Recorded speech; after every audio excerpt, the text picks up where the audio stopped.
Helen Carter did not care about the Carolina sunrise. She cared about the engine block waiting for her in Hangar 7. The sun didn't rise at Fort Bragg, it bled through the pines. It cut across the tarmac, casting long, sharp shadows over an empire of steel Tôi đang and làm rotor việc, anh làm blades. ơn tránh ra. This Làm was việc sacred hay là phá ground, hoại thôi. a place where the ghosts of airborne legends still whispered in the prop wash. The air here tasted different. It tasted like aviation fuel, like scorched rubber, like history. Helen was 48 years old, but her eyes held the weight of 100 lifetimes. She drove a 1978 Ford F-150.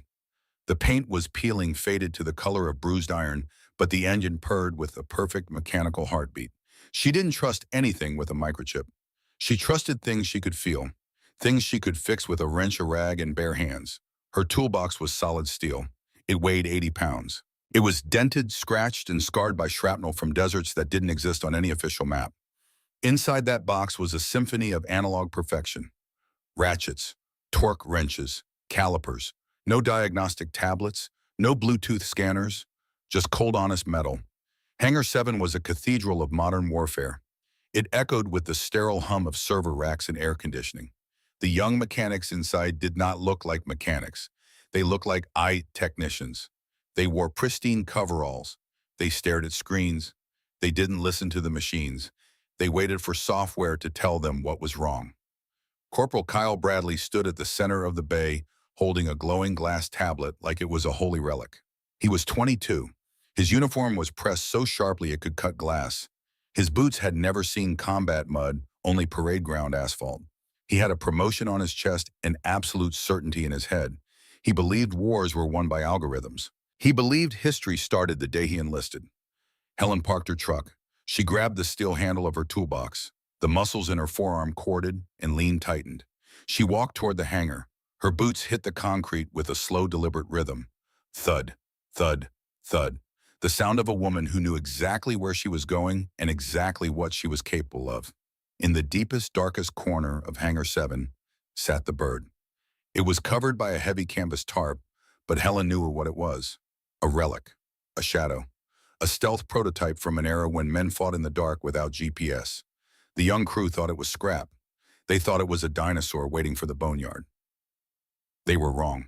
Helen stepped over the threshold. The fluorescent lights buzzed overhead. The smell of ozone and synthetic oil hit her. She didn't announce herself. She didn't demand attention. She just walked toward the tarp, set her heavy steel box down on the concrete, and unlatched it. The sharp clack of the metal clasps echoed through the massive space. It was a sound that demanded respect. Corporal Bradley looked up from his screen. His jaw tightened. He did not like strangers in his bay. He especially did not like middle-aged civilian contractors who looked like they belonged in a roadside garage rather than a multi-billion-dollar military installation. "Hey," Bradley's voice cracked like a cheap whip. "Who authorized you?" Helen did not turn around. She reached into her box. Her fingers found a 3/4-inch wrench. The metal was cool, familiar. "Carter, systems diagnostic on the old bird." Her voice was gravel, low, steady. Bradley scoffed. He tapped his screen, swiped, tapped again. "I don't have a Carter on the digital manifest, and nobody ordered a diagnostic on that piece of junk. We're scheduled to strip it for parts." Helen slowly turned. She looked at the young man. She looked at his tablet.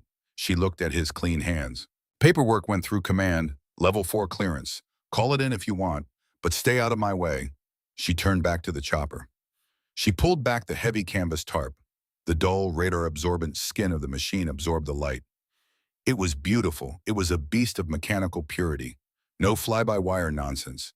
Just hydraulics, cables, and raw power. Bradley's face flushed. The other young mechanics in the bay, a handful of teenagers in uniform, stopped what they were doing. They looked at Bradley. They were waiting to see what the alpha male would do. Bradley felt the eyes on him. He felt his authority slipping. A civilian was ignoring him. An older woman was dismissing him. He marched across the hangar floor. His boots clicked sharply. "Hold it right there, contractor. Step away from the aircraft."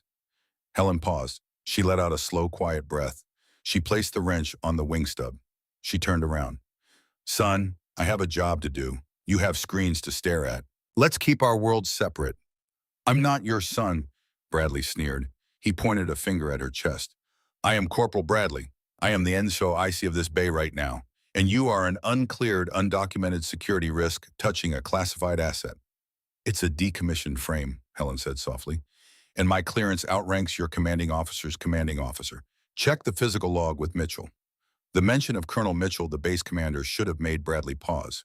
But youth is a disease of arrogance. Bradley smirked. I don't need physical logs. My system says you don't exist, which means you are an intruder, and I am initiating a standard Level 2 security protocol. The hangar went dead silent. A Level 2 protocol was not a joke. It was used for suspected espionage. Corporal, Helen said. Her voice didn't rise. It just got colder. Walk away. New directive, Bradley announced, his voice booming for the benefit of his audience. Electronic contraband check. We've had issues with contractors smuggling microdrives and transmitters. That bulky coverall of yours, perfect hiding spot. Helen stared at him. She saw the boy behind the stripes, a boy desperate to prove he was a man, a boy playing soldier. You are asking me to strip, Helen said. It wasn't a question. It was a statement of fact. I am ordering a visual contraband inspection. Top half, remove the coveralls, contractor. Now, or I call the MPs and have you dragged out of here in irons. The young mechanic shifted uncomfortably. A kid named Davis swallowed hard. Corporal, maybe we should just call the brass. Shut up, Davis, Bradley snapped. He looked back at Helen, his chest puffed out. Were we waiting for a written invitation? Helen did not get angry. Anger is an emotion for amateurs. Anger makes you sloppy. Helen felt a cold, familiar calm settle over her. The kind of calm she used to feel when the helicopter doors opened into a hot landing zone. She knew what this boy was doing. He was trying to humiliate her. He was trying to break her down. He had no idea what it actually took to break her. Fine, Helen said. She set her jaw. She reached for the heavy brass zipper at the collar of her grease-stained coveralls. The sound of the zipper moving down the tracks was the only sound in Hangar 7. It was loud. It sounded like tearing canvas. Bradley crossed his arms, a smug smile playing on his lips. He was winning. He was forcing the old analog relic to submit to his digital world order. Helen pulled the coveralls down over her shoulders. She wore a faded olive drab undershirt beneath it. The cotton was thin, worn down by years of sweat and harsh detergents. She pulled the sleeves of the coveralls off her arms and tied them securely around her waist. She stood there in the harsh fluorescent light. Her arms were exposed. They were not the soft arms of a civilian. They were carved from decades of turning torque wrenches, hauling ammo crates, and fighting for survival. They were crisscrossed with pale, jagged scars, the kind of scars that don't come from slip-ups in a garage. They come from blades, from shrapnel. Bradley's smug smile faltered just a fraction. He noticed the scars. He noticed the absolute lack of fear in her eyes. But he was committed now. He couldn't back down in front of his squad. Turn around, Bradley commanded. His voice cracked slightly. He cleared his throat to regain his fake bass. Full visual. Helen turned around. She moved with a slow, fluid grace. Her back was to them. The thin fabric of the olive shirt clung to her shoulder blades. It was damp with the early morning Carolina heat. Lift the shirt, Bradley ordered. Helen reached down, grabbed the hem of the faded shirt, and pulled it up over her head in one smooth motion, letting it drop to the concrete floor. She stood with her back to the young men, bare skin exposed to the cold air of the hangar, and the world stopped turning. The hangar did not just go quiet. The silence became a physical weight. It pressed down on the chests of every man in the room.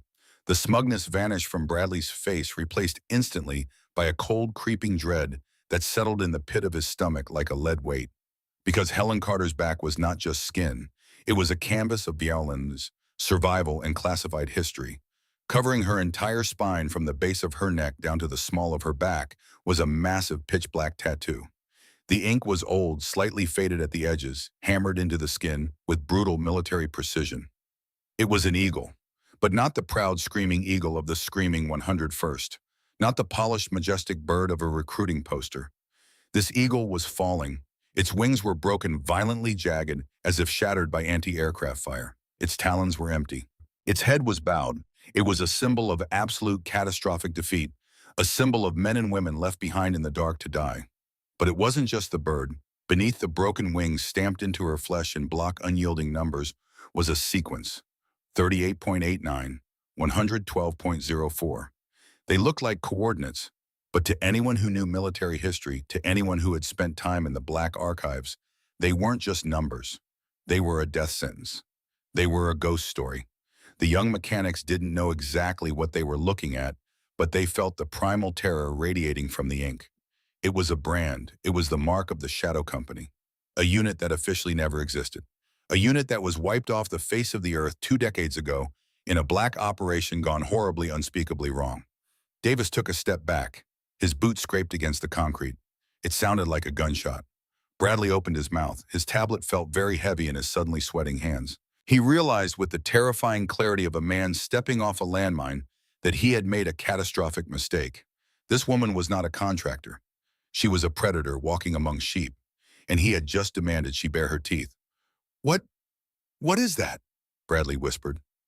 His voice was completely stripped of its false authority. It was the voice of a scared kid. Helen did not turn around. She stood perfectly still. Her muscles relaxed, her breathing even. She let them look. She let the weight of her past crush the arrogance out of the room. It's history, Corporal, Helen said, her voice echoing off the steel walls, the kind they don't teach you on a tablet. Suddenly, the heavy steel door at the far end of the hangar slammed open. The sound was violent. It echoed like artillery fire. Every head snapped toward the door. Standing in the threshold was Colonel John Mitchell. He was 62 years old. His hair was iron gray, cropped close to the scalp. His uniform was immaculate, adorned with ribbons that spoke of the Cold War, of jungles, of deserts, of things done in the dark. He carried a heavy clipboard in his left hand. Mitchell was a man who did not tolerate fools. He was a man who commanded a base of 50,000 souls with a glance. He stepped into the hangar. His eyes swept the room. They took in the frozen young mechanics. They took in Corporal Bradley, pale and sweating. And then Mitchell's eyes locked onto the woman standing barebacked in the center of the bay.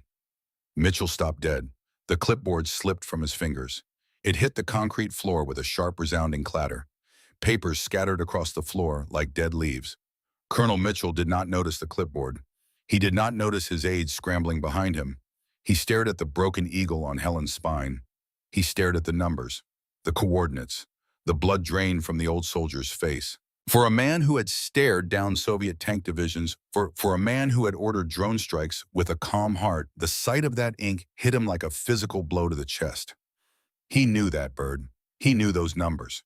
20 years ago, as a young intelligence officer, Mitchell had sat in a dark room in the Pentagon.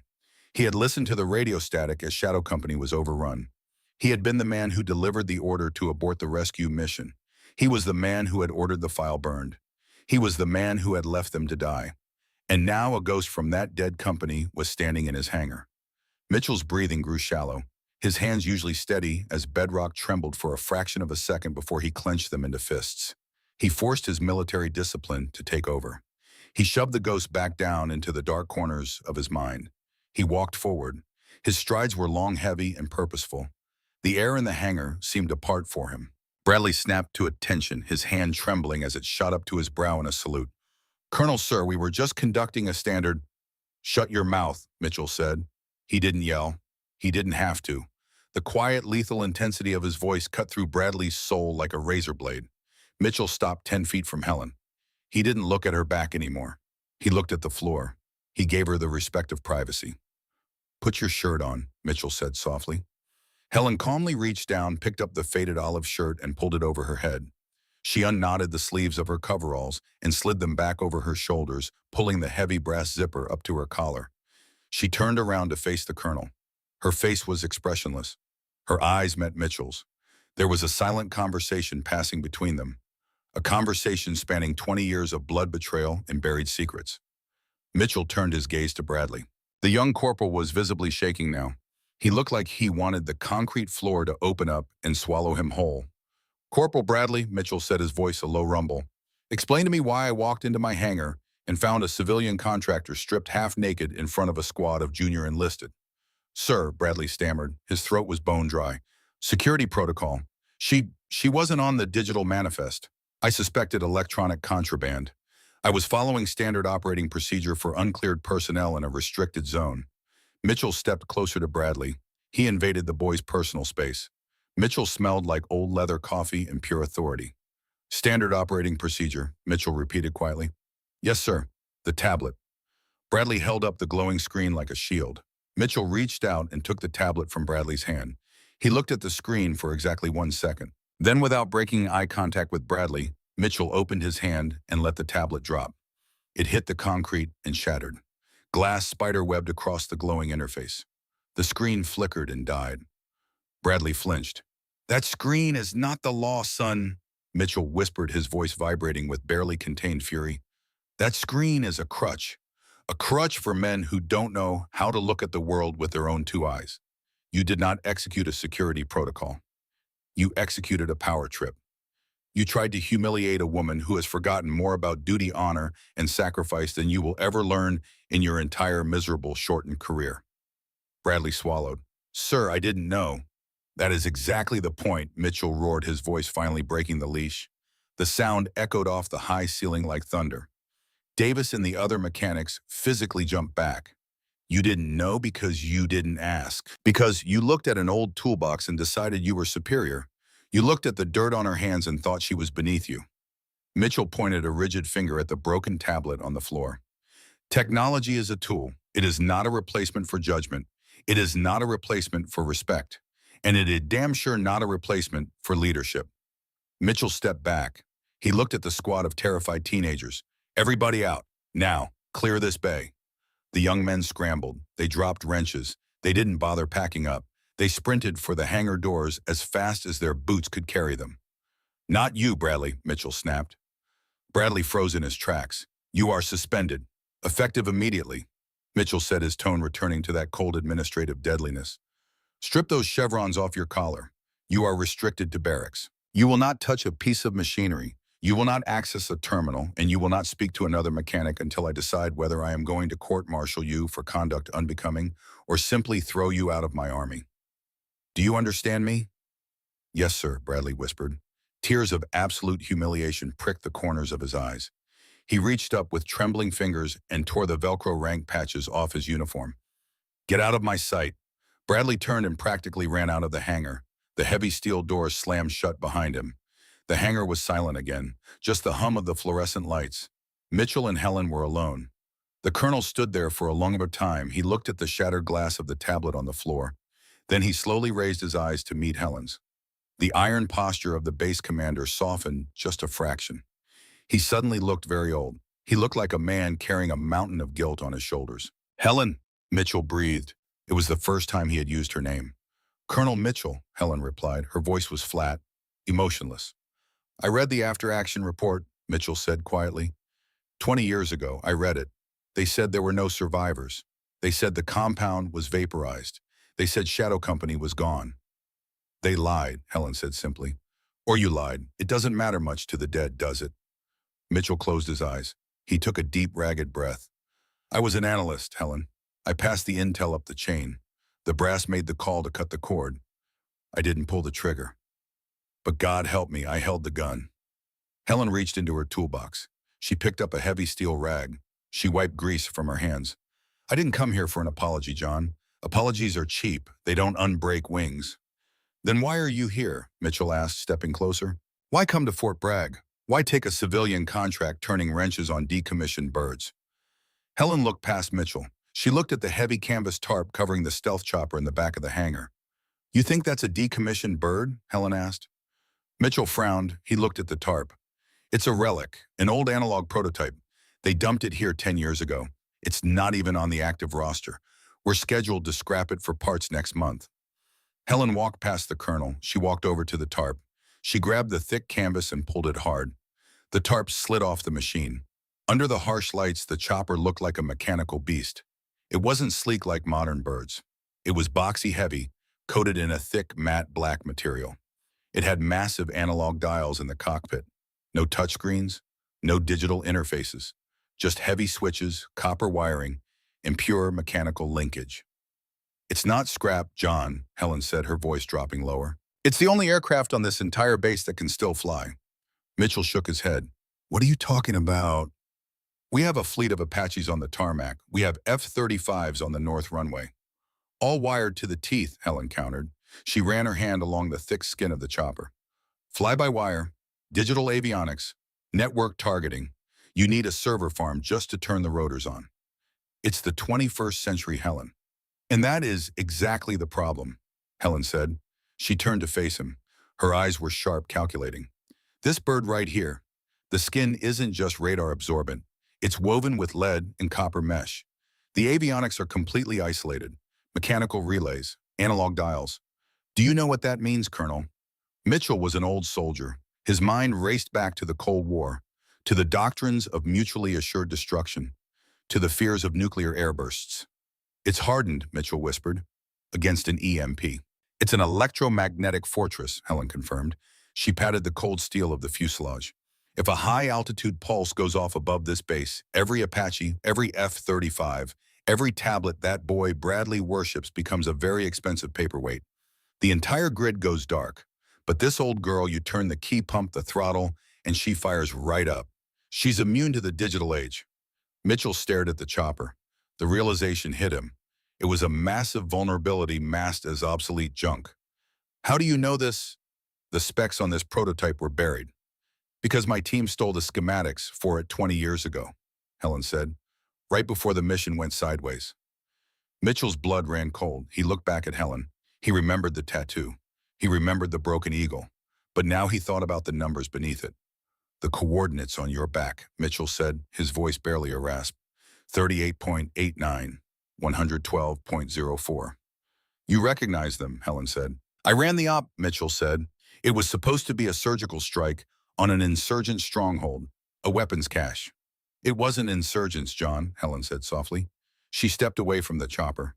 She walked back to her toolbox. And it wasn't a standard weapons cache. She picked up a heavy torque wrench. She weighed it in her hand, a weapon of pure analog intent. The coordinates, Helen continued, her eyes locking onto Mitchell with terrifying intensity. They don't point to a desert in the Middle East.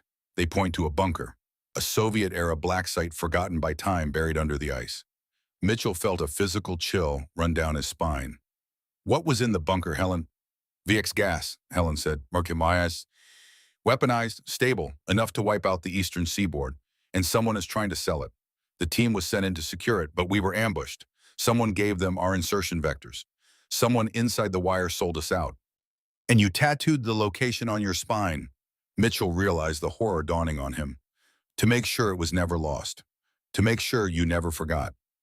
I made sure my body was a map, Helen said, in case I didn't make it back. But I did. I survived the sand. I survived the blood. I survived the betrayal.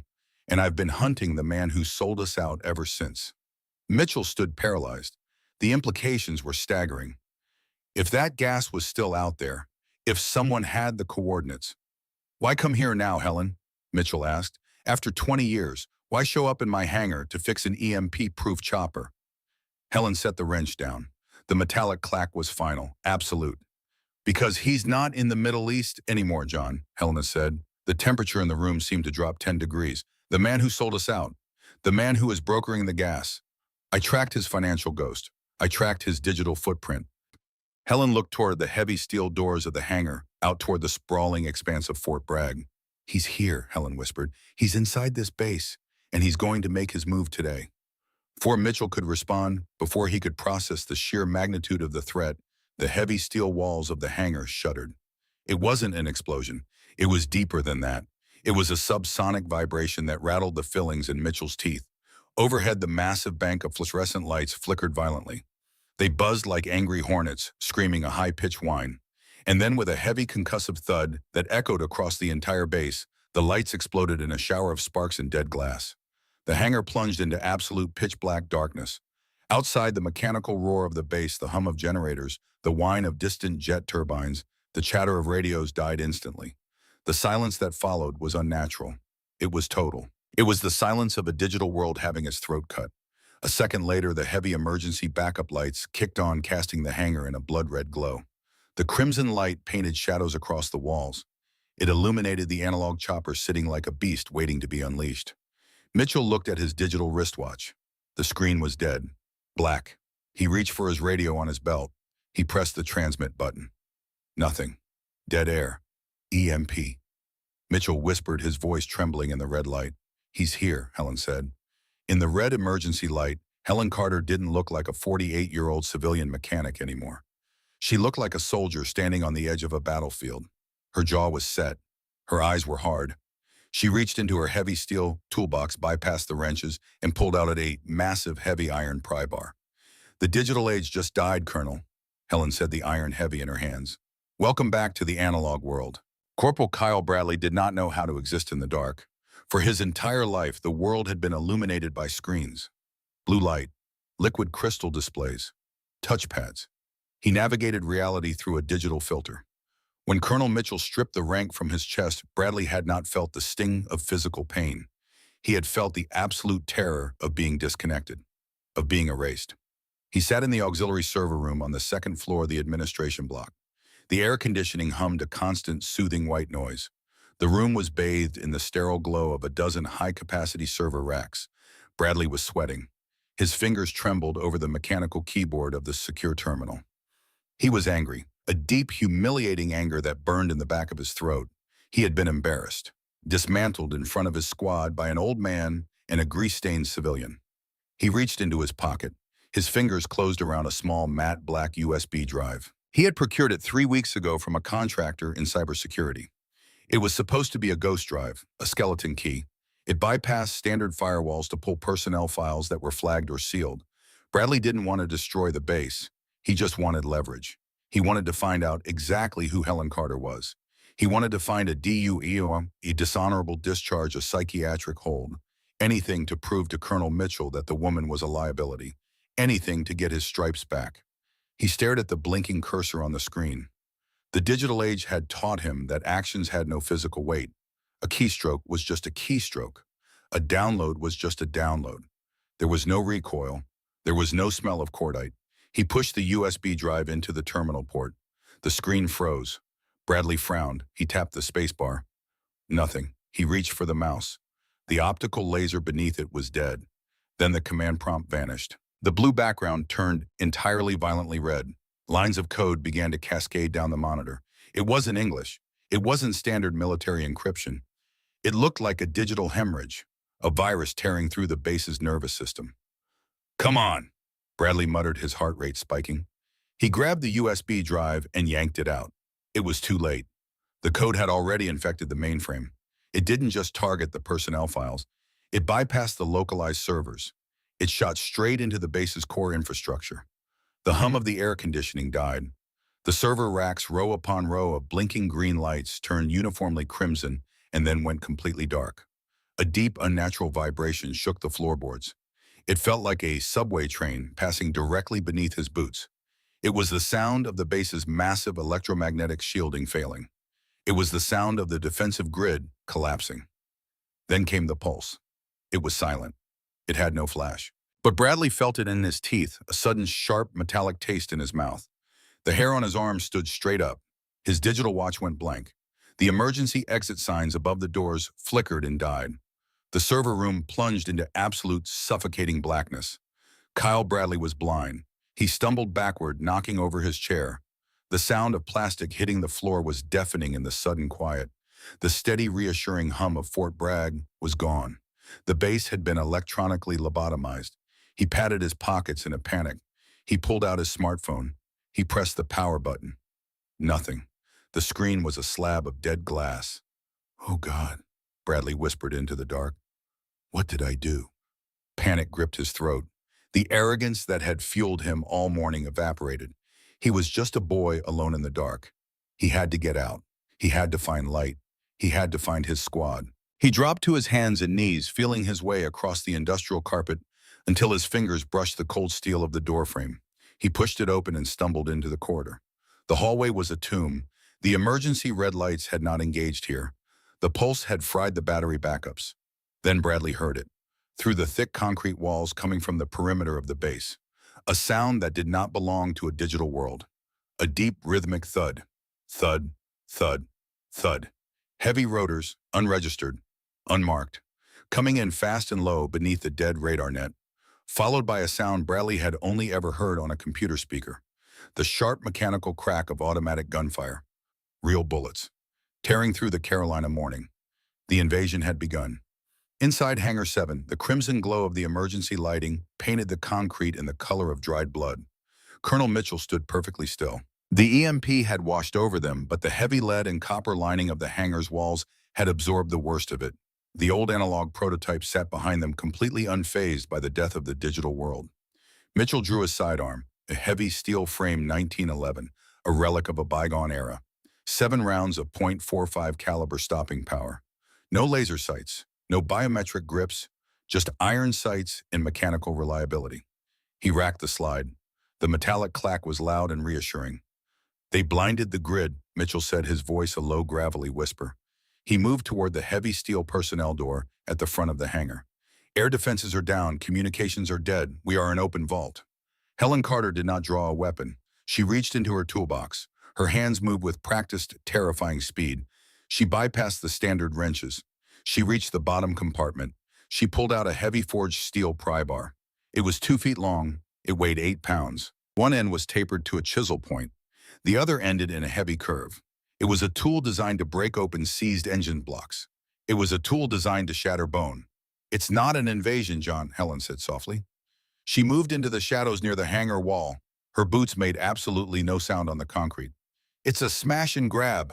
They know the grid is down. They have a 30-minute window before off-site command realizes Bragg has gone dark and scrambles QRF from the neighboring bases. What are they after? Mitchell asked, pressing his back against the wall next to the door. They aren't here for the Apaches, Helen said.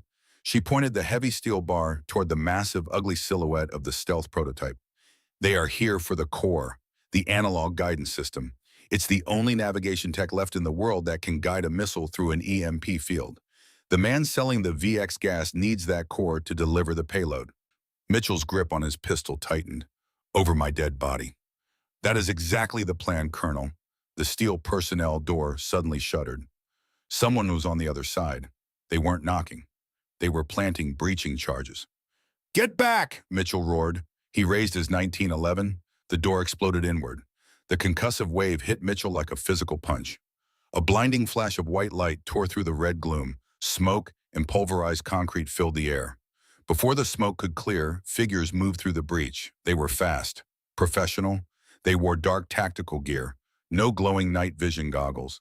They wore old-school analog passive light amplifiers. They carried compact suppressed submachine guns. Mitchell fired. The roar of the .45 was deafening in the enclosed space. He hit the first man's center mass. The mercenary stumbled back, the heavy round cracking the ceramic plate in his vest, but he didn't go down. The mercenaries returned fire. A suppressed burst whispered through the air. Pft, pft, pft. Mitchell jerked violently. His shoulder exploded in a spray of red. The heavy pistol spun out of his hand, clattering across the concrete. He fell backward, his back hitting the cold steel of a tool bench. He slid to the floor, clutching his shattered collarbone. Blood poured through his fingers, dark and thick in the emergency light. The mercenaries moved into the room, sweeping their barrels. They were methodical. They were looking for targets. They did not look up. Helen was perched on the steel catwalk 10 feet above the floor. She had climbed the maintenance ladder in absolute silence the moment the door was breached. She looked down at the 3 men. She saw the tactical spacing. She saw the disciplined movements. These were not insurgents. These were highly trained operators. Her kind of people. She tightened her grip on the pry bar. She stepped off the catwalk. She fell in total silence. Gravity did the work. Physics was an analog science. She landed directly behind the rear mercenary. Her boots absorbed the impact. Before the man could turn, Helen drove the chisel point of the steel pry bar up under the rim of his Kevlar helmet directly into the base of his skull. The man dropped instantly. His central nervous system severed. No scream, no warning, just a dead weight hitting the floor. The other 2 men spun around at the sound of the body falling. Helen did not retreat. She moved forward. She used the heavy steel bar like a broadsword.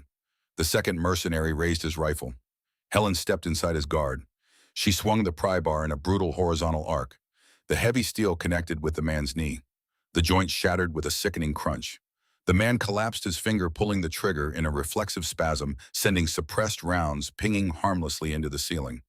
Helen didn't stop. She brought the curved end of the bar down on his collarbone, snapping it, pinning him to the floor. The third mercenary, a large man with a scar running down his jaw, dropped his rifle and pulled a combat knife. He lunged at her. Helen sidestepped. She didn't block the blade. She let it pass her shoulder. She grabbed the man's wrist with her left hand, twisting it violently, using his own forward momentum against him. As he stumbled past her, she drove the heavy steel bar into his kidneys. The man gasped, his legs giving out. Helen stepped behind him, wrapped her forearm around his throat, and clamped down.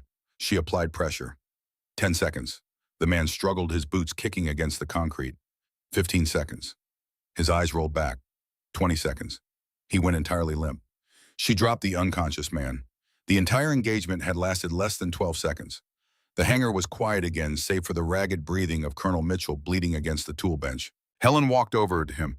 She knelt down. Her face was a mask of cold concentration.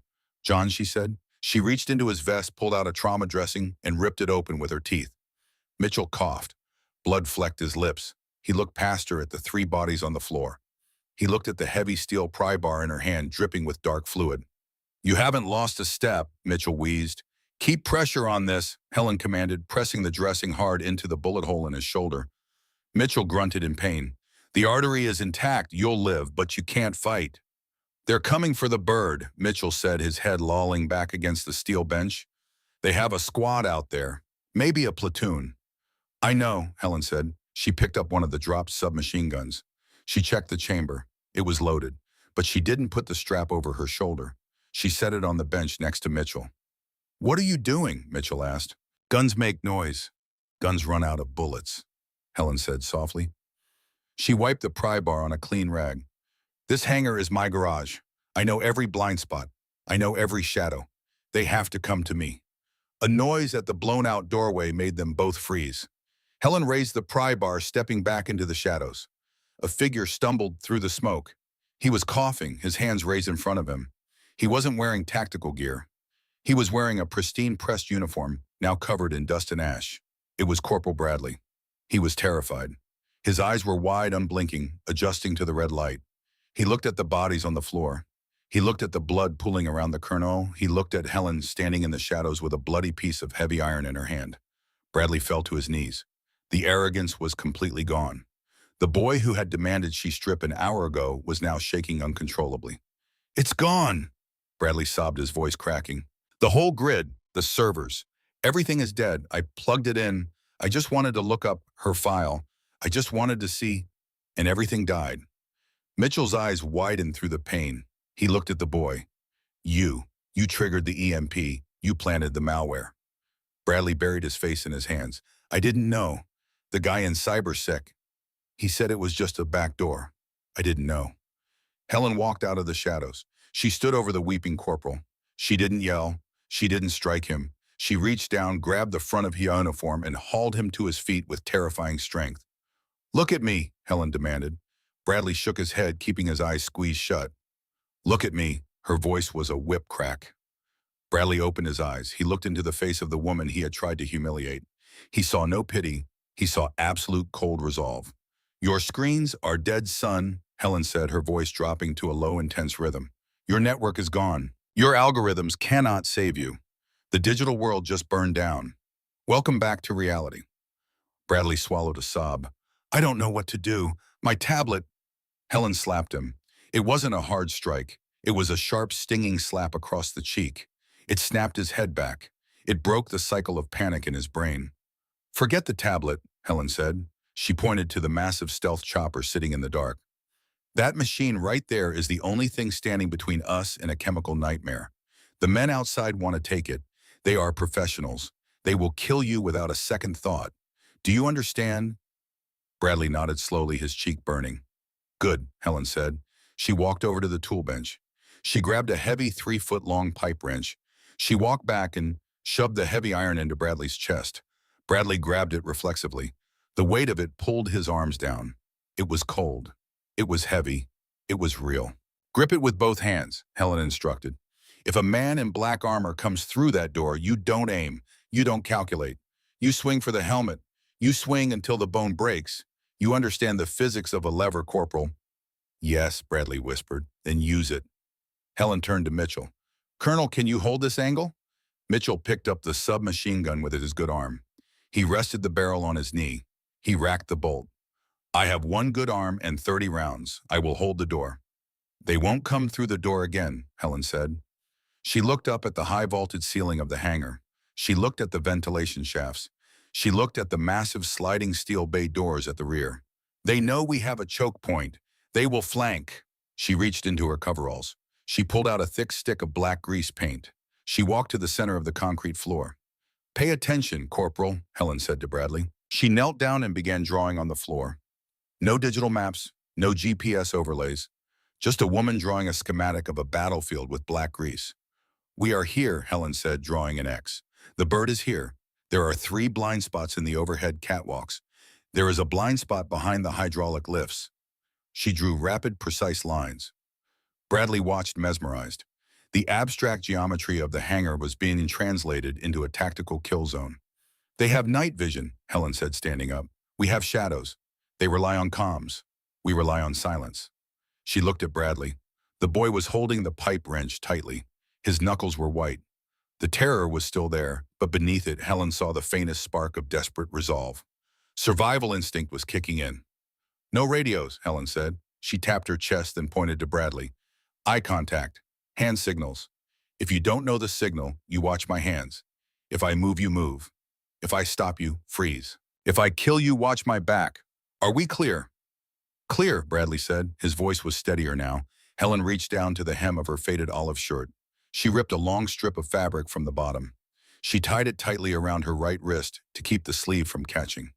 The tattoo on her back shifted beneath the thin fabric as she moved. The broken eagle. "They're on the roof," Helen whispered, her eyes fixed on the ceiling. A faint scraping sound echoed from the high steel beams, the sound of heavy boots moving across corrugated metal. Helen grabbed her pry bar. She looked at Bradley. She pointed 2 fingers at her eyes, then pointed to a stack of heavy wooden crates near the rear of the chopper. "Watch that sector." Bradley nodded. He moved silently to the crates, gripping the wrench, sinking into the shadows. Helen moved to the left, melting into the darkness beneath the steel stairs that led to the catwalk. She was a ghost. She had spent 20 years waiting for this moment. She had carried the weight of her dead team on her spine. She had carried the coordinates of a nightmare in her flesh. And now the nightmare had come to her. High above, a ventilation grate was slowly lifted. A rope dropped into the darkness. 2 figures rappelled down their descent, controlled and utterly silent. They hit the catwalk above the chopper. They moved with absolute precision, their weapons raised, scanning the red-lit floor below. Helen watched them. She calculated the distance. She calculated the drop. She gripped the steel rungs of the ladder. She began to climb. She did not use the soles of her boots. She used the instep, silencing the sound of rubber on steel. She moved like a predator, slow, inevitable. She reached the edge of the catwalk. She peered over the steel lip. The 2 mercenaries were 10 feet away. They were looking down at Colonel Mitchell, who was slumped against the bench, pretending to be unconscious. One of the mercenaries raised a hand, tapping 2 fingers against his helmet, communicating through a localized throat mic. He pointed his rifle at Mitchell. Helen pulled herself over the lip of the catwalk. She didn't stand up. She stayed low, moving in a crouch. The steel grating of the catwalk groaned slightly under her weight. The rear mercenary spun around. He had night vision. In his goggles, the world was awash of bright green. He saw Helen's heat signature rising from the floor. He saw the heavy pry bar in her hand. He opened his mouth to shout a warning. Helen closed the distance in 2 massive strides. She swung the pry bar upward in a brutal uppercut. The heavy steel caught the bottom of his night vision goggles. The lenses shattered. The force of the blow snapped his head back, crushing the bridge of his nose and sending a shockwave into his frontal lobe. He dropped without a sound. The second mercenary turned. Helen didn't give him time to aim. She threw her entire body weight forward, tackling him around the waist. The 2 of them crashed against the steel railing of the catwalk. The railing groaned under the impact. The mercenary was strong. He threw an elbow, catching Helen in the ribs. Pain flared in her side, but she didn't let go. She reached up, grabbed the heavy fabric of his tactical vest, and pulled him downward. She brought her knee up, smashing it into his faceplate. The man grunted, his grip loosening on his rifle. Helen grabbed the barrel of his weapon. She didn't try to wrestle it away. She simply pushed it upward toward the ceiling and squeezed the trigger mechanism over his hand. The gun fired a suppressed burst into the steel roof. The sudden noise echoed through the massive hangar. Helen used the distraction. She let go of the gun, grabbed the man by the collar, and threw her weight backward, pulling him over her hip. They hit the steel grating hard. Helen was on top. She grabbed her heavy pry bar from where she had dropped it. She raised it high above her head. The red emergency light glinted off the blood-stained steel. She brought it down. The catwalk went silent. Helen stood up slowly. Her breathing was heavy, controlled. She wiped a streak of blood from her cheek. She looked down at the hangar floor. Bradley was standing by the crates. He had watched the entire fight. His eyes were wide with a mixture of horror and profound absolute awe. He had never seen violence like this. He had seen movies. He had played simulations. But this was raw. This was analog survival. Helen looked at him. She gave him a single nod. Hold your ground. Suddenly, the massive rear bay doors of Hangar 7 began to groan. They were heavy steel sliding doors designed to be opened by massive electric motors. The motors were dead, but the doors were moving. Someone was prying them open from the outside. Using heavy hydraulic jacks, a gap appeared, 2 feet wide, then 3. The blinding glare of tactical halogen flashlights pierced the red gloom of the hangar. The beams cut through the darkness like solid pillars of white light. A squad of heavily armed men stepped through the gap, 6 of them, moving in perfect diamond formation. And walking behind them, bathed in the harsh white light, was a man who did not carry a rifle. He wore a tailored dark suit completely incongruous with the tactical gear of his men. His hair was silver cut short. His face was weathered handsome in a cruel, sharp way. He walked with a slight limp, leaning heavily on a black cane. Helen stared down from the catwalk. Her heart, which had beat with slow, steady rhythm during the killing, suddenly spiked. Her grip on the pry bar tightened until her knuckles cracked. She knew that limp. She knew that face. It was a face she had seen in her nightmares every night for 20 years.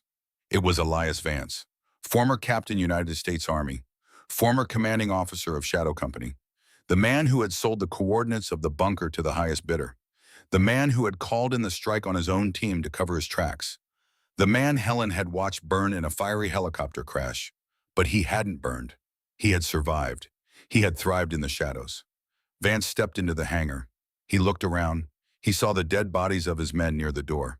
He saw the shattered glass of the security terminal. Then he looked up. His eyes scanned the catwalks. They locked onto the darkness where Helen stood. He didn't need night vision to know she was there. He could feel her. Vance smiled. It was a cold, razor-thin smile. "Hello, Helen." Vance's voice echoed through the massive space. It was calm, cultured. It sounded entirely out of place in a war zone. "I saw the tattoo on the security feeds before the grid went down. I knew it was you. You always did prefer the analog approach." Helen stepped forward out of the shadows to the edge of the catwalk. She looked down at the man who had murdered her brothers and sisters in arms. "You look older, Elias," Helen said. Her voice carried across the hangar. It was steady. It was the voice of an executioner reading a sentence. "The limp suits you." Vance chuckled softly. He tapped his cane on the concrete floor. "A parting gift from the crash. You were always a survivor, Helen. I respect that. I truly do. But this isn't the desert, and you aren't a 20-something operator anymore. You are an old mechanic standing in a dark room with a piece of scrap iron." He pointed his cane at the stealth chopper sitting beneath the tarp. "I need the core from that bird, Helen. I have buyers waiting for the payload. The coordinates you carry on your spine are finally going to pay off. The gas is secured. I just need the guidance system to deliver it." Vance looked at his men. He gestured casually toward the catwalk. "Bring her down," Vance ordered. "If she resists, break her legs. But do not damage the spine. I want the ink intact." The 6 mercenaries raised their weapons. Helen looked down at them. She looked at Vance. She did not run. She did not hide. She reached into her pocket.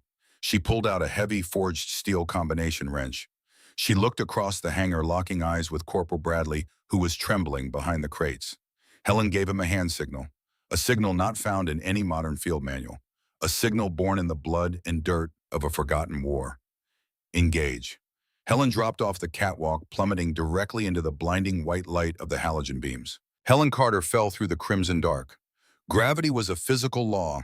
It did not require a software update. It did not require a network connection. It only required mass and distance. And Helen brought the mass of 20 years of pure, distilled rage. She did not fall with her hands empty. Before her boots left the steel grating of the catwalk, she had hurled the heavy combination wrench downward. She threw it with the violent precision of a major league fastball. The heavy forged steel caught the front mercenary square in the center of his halogen flashlight array. The glass shattered with a brilliant, blinding spark of white-hot filament. The sudden explosion of light and the concussive impact of the wrench against his helmet sent the man reeling backward into the mercenary behind him. Their tactical diamond formation broke instantly. A split second later, Helen hit the concrete. She didn't try to stick a superhero landing. She let her knees bend, rolling her shoulder into the cold floor, absorbing the kinetic energy and turning it into forward momentum. She came out of the roll directly at the feet of the 3rd mercenary. He was bringing his suppressed submachine gun down to bear on her. His finger was tightening on the trigger. Helen drove the heavy chisel point of her iron pry bar straight up into the man's kneecap. The sound of the joint snapping echoed like a dry branch breaking in a silent forest. The man screamed a wet, ragged sound that was immediately cut short as Helen used the curved hook of the pry bar to catch his ankle, pulling his leg out from under him. He slammed face first onto the concrete. The heavy impact knocked the air from his lungs. Helen didn't stop to finish him. She used his falling body as a springboard, pushing off his armored back to launch herself at the next target. The hangar descended into absolute chaos. The remaining halogen lights swept wildly across the walls, casting long, distorted shadows that moved like demons in the red emergency glow. Gunfire erupted. Suppressed rounds chewed into the concrete floor, sending chips of stone flying like shrapnel. Elias Vance stepped back, his silver hair catching the flashing lights. He leaned on his black cane, his face a mask of cold calculation. He did not draw a weapon. He let his men do the dying. "Spread out!" Vance roared, his cultured voice cracking with sudden intensity. "She's one woman, pin her down." But Helen was not a woman in that moment. She was a ghost story made flesh. She moved with the terrifying efficiency of a combat veteran who knew that speed and violence of action were the only things that kept you breathing. A mercenary lunged at her from the blind side, swinging the butt of his rifle toward her temple. Helen ducked, feeling the wind of the heavy composite stock fan her cheek. She stepped inside his guard, wrapping her left arm around his neck, using his own forward momentum to pivot him around like a meat shield, just as another mercenary opened fire. 3 suppressed rounds punched into the body armor of the man Helen was holding. He convulsed against her. Helen shoved his dead weight forward, sending him crashing into the shooter. She was breathing heavy now. The air in the hangar tasted like copper and cordite. Her 48-year-old muscles burned with lactic acid. She was not 25 anymore. Her joints ached. Her ribs throbbed where she had been hit on the catwalk. But the pain was fuel. It meant she was alive. It meant she was still in the fight. Across the hangar floor, behind a stack of wooden crates, Corporal Kyle Bradley was shaking. His tablet was gone. His network was dead. His commanding officer was bleeding out against a tool bench. The world he understood had evaporated in the space of 10 minutes. He gripped the heavy iron pipe wrench Helen had given him. The metal was cold against his sweating palms. His knuckles were bone white. He could hear the brutal sounds of the fight, the sickening crunch of metal on bone, the frantic shouts of the mercenaries, the terrifying absolute silence of Helen Carter as she dismantled them. Bradley peeked around the edge of the wooden crate. He saw a mercenary breaking away from the main chaotic melee. The man was limping, clutching a bleeding shoulder, but he had his rifle raised. He was moving toward the tool bench. He was moving toward the wounded Colonel Mitchell. Mitchell was slumped against the steel drawers, his 1911 pistol empty on the floor beside him. His eyes were glazed. He was fading from blood loss. The mercenary raised his barrel. He was 10 feet away from the colonel. He was going to execute a defenseless old man. Bradley felt a sudden, violent surge of heat in his chest. It burned away the terror. It burned away the arrogance. It left only the raw primal instinct of a soldier. He remembered Helen's voice. "You do not aim. You do not calculate. You swing for the helmet." Bradley exploded from behind the crates. He didn't yell a battle cry. He didn't make a sound. He crossed the 10 feet of open concrete with a speed he didn't know he possessed. He raised the massive pipe wrench high above his head with both hands, his muscles screaming. The mercenary heard the heavy boots on the concrete. He began to turn. He was too late. Bradley brought the heavy iron wrench down with every ounce of leverage, fear, and desperate strength in his body. The iron connected dead center with the side of the mercenary's Kevlar helmet. The physical impact reverberated up Bradley's arms, jarring his shoulders. The sound was horrific. A deep, heavy thud mixed with the sharp crack of composite armor fracturing. The mercenary's head snapped violently to the side. His legs turned to water. He collapsed in a heap, his rifle clattering across the floor. He did not move. Bradley stood over the body, his chest heaving. He looked at the heavy wrench in his hands. It was smeared with blood and cracked plastic. He felt a sudden violent wave of nausea wash over him. He dropped to his knees and vomited onto the concrete. He wiped his mouth with the back of his trembling hand. He looked up. Colonel Mitchell was staring at him. The old man's face was pale as chalk, but the corner of his mouth twitched upward in a faint, agonizing smile. "Good. Swing. Son," Mitchell wheezed. Bradley grabbed the wrench from the floor. He didn't drop it this time. He stood up, placing himself firmly between the colonel and the rest of the hangar. He was a mechanic. He was a soldier. And he was holding the line. In the center of the bay, the tide was turning. There were only two mercenaries left standing. They were backing away, their rifles raised, their halogen lights sweeping frantically. They had lost the initiative. They were terrified of the shadows. Elias Vance watched his men fall apart, his face twisted in disgust. Fools, Vance hissed. He realized the tactical reality. Helen Carter in the dark was an apex predator. Trying to hunt her in her own environment was suicide. Vance slammed his black cane against the concrete. "Forget her!" Vance shouted to the remaining two men. He pointed his cane at the massive dark silhouette of the stealth chopper sitting beneath the raised tarp. "Get to the bird, secure the core spool, the engines." The mercenaries didn't hesitate. They abandoned the hunt. They turned and sprinted toward the aircraft. Helen stepped out from behind a steel support pillar. Her coveralls were torn, blood tricked from a cut above her eyebrow. She held the pry bar down by her side. She watched them run for the chopper. She did not chase them. She stood perfectly still in the red emergency light. Bradley saw her stop. He wanted to scream at her. He wanted to yell that they were getting away, that they were taking the machine. But Helen just watched. Her chest rose and fell with slow, controlled breaths. Vance limped toward the aircraft, his eyes locked on Helen. He smiled a triumphant, arrogant sneer. "You always were too slow, Helen," Vance called out, his voice echoing over the vast space. "You fight like a demon, but you can't outrun progress. The payload is mine." Vance pulled himself up into the rear troop compartment of the massive analog beast. His two mercenaries scrambled into the cockpit. "Fire it up," Vance ordered. "Bypass the pre-flight. Just give me ignition." The mercenary in the pilot's seat began flipping heavy toggle switches. Click, click, click.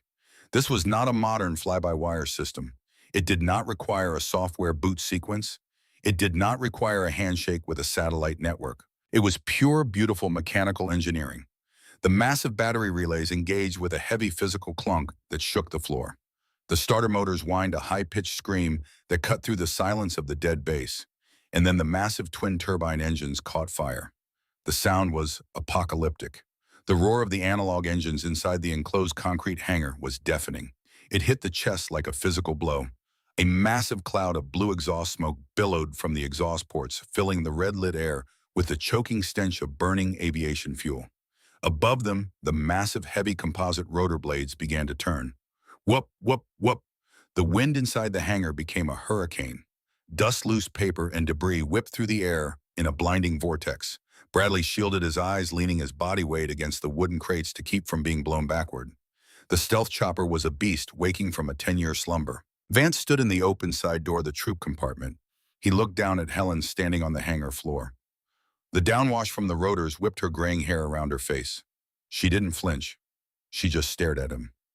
Vance raised a hand in a mocking salute. "Goodbye, Helen," Vance shouted, though his voice was completely drowned out by the scream of the turbines.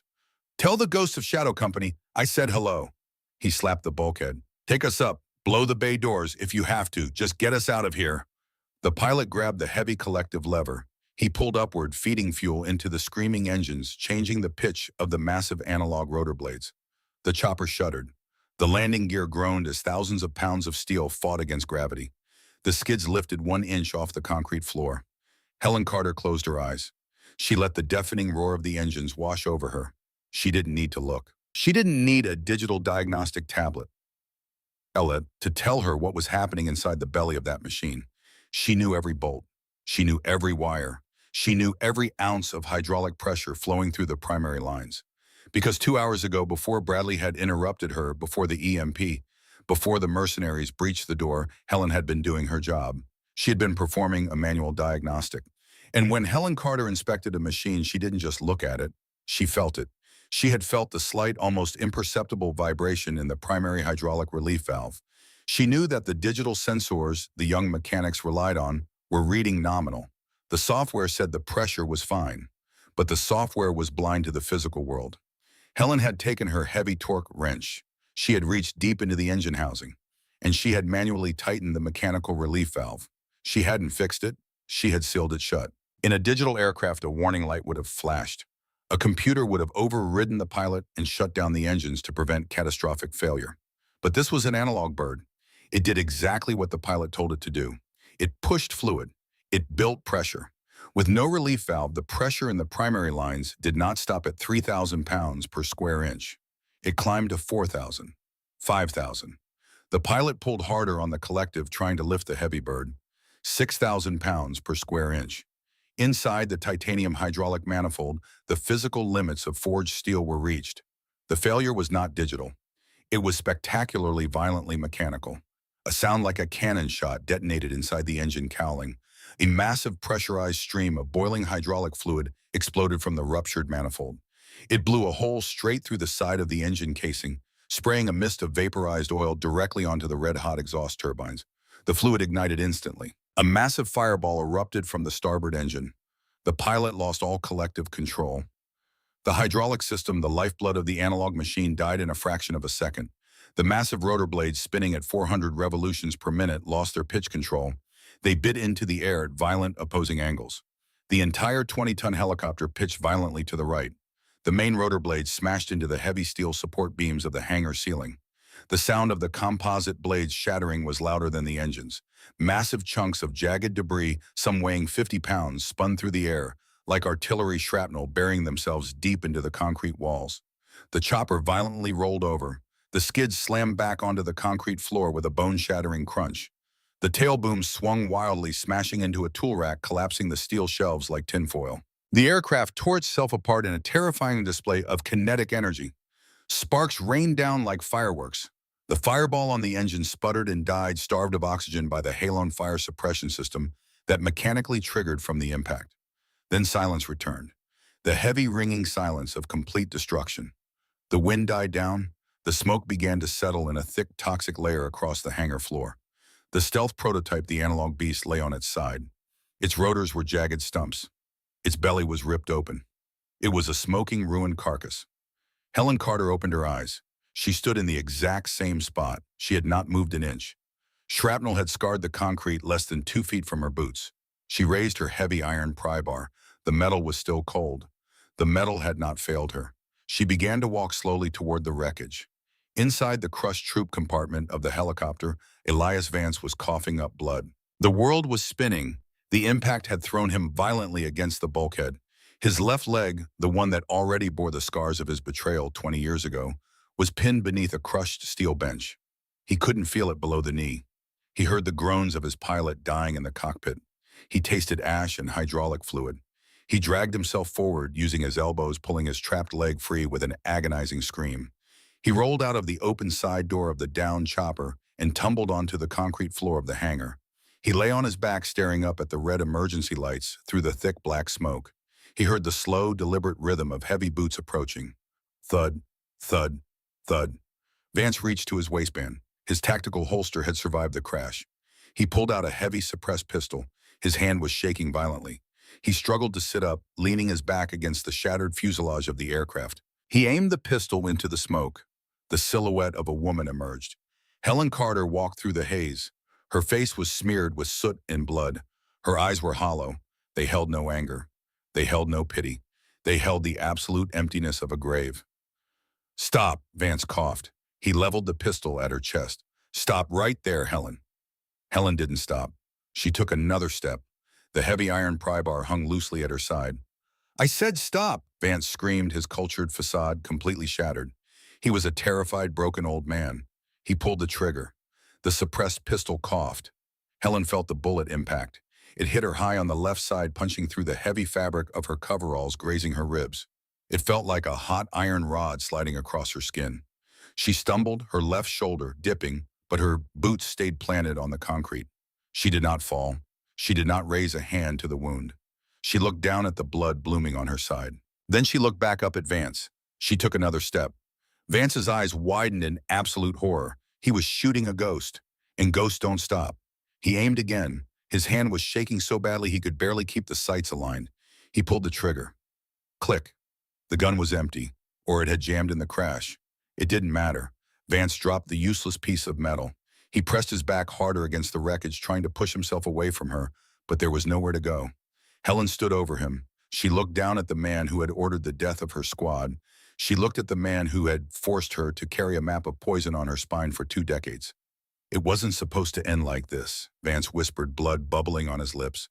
"I had the buyers. I had the extraction. The digital blackout was perfect." "You trusted the blackout," Helen said. Her voice was barely a rasp. It was the sound of grinding stones. You thought blinding the screens would blind the soldiers, but you forgot something, Elias. What? Vance wheezed. You forgot that real war isn't fought on a monitor, Helen said. She raised the heavy forged iron pry bar. Real war is fought with your hands. Helen, wait.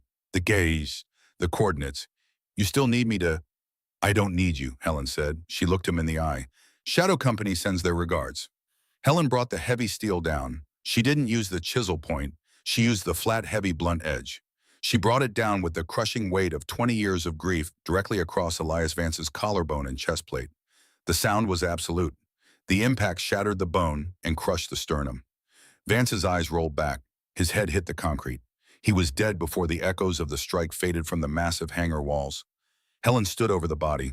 Her chest heaved. She let the heavy iron pry bar slip from her fingers. It clattered to the floor, coming to rest beside Vance's outstretched hand. It was over. The silence that followed was not the terrifying silence of the EMP. It was the quiet, hollow silence of a mission accomplished. Helen pressed her hand against her bleeding side. The pain was sharp, grounding her back in reality. She turned away from the wreckage and began the slow walk back across the blood-stained concrete. Outside the heavy steel walls of Hangar 7, the world was waking up. The EMP blast radius had been localized to the base perimeter. 10 miles away at a secondary command post, analog backup systems had triggered the alarm. Through the thick concrete, Helen could hear the beautiful mechanical sound of heavy diesel engines roaring to life, the rumble of armored personnel carriers chewing up the asphalt, the distant rhythmic thud of Apache gunships chopping through the morning air. The quick reaction force had arrived. The cavalry was here. The massive front doors of the hangar, ones that had been jammed shut, groaned loudly. Sparks flew from the hinges as heavily armored engineers outside used breaching torches to cut through the steel locks. With a deafening crash, the doors were violently pulled open by heavy tow cables. The blinding light of the Carolina sunrise flooded into the dark, smoke-filled hangar. Dozens of heavily armed soldiers poured into the bay. Their rifles raised their tactical lights, sweeping the carnage. They moved with absolute precision, clearing corners, securing the perimeter. Clear. We got bodies over here. Hostiles down. A team of combat medics rushed past the assault element. They saw Colonel Mitchell slumped against the tool bench, Bradley kneeling beside him, holding a blood-soaked dressing. Get a backboard. We have a wounded eagle, the lead medic shouted, dropping to his knees beside the base commander. Mitchell waved the medic's hands away for a brief second. He looked up through the smoke. He saw Helen Carter walking out of the shadows, bathed in the golden light of the dawn. Her face was cut, her coveralls were torn, and she was bleeding from her side. But her posture was perfect. Her spine was straight. The broken eagle on her back was finally at rest. Mitchell grimaced as the medics began packing his shoulder wound. He looked at a young lieutenant who was running the squad. Lieutenant, Mitchell barked, his voice weak but full of gravel. Secure that woman. She gets a full medical evac. Priority 1. And get my aide on the radio. I want a commission drawn up. Major, retroactive. I want the Medal of Honor paperwork started before the sun hits noon. The lieutenant looked at Helen, then back at the colonel. Yes, sir. Helen stopped walking.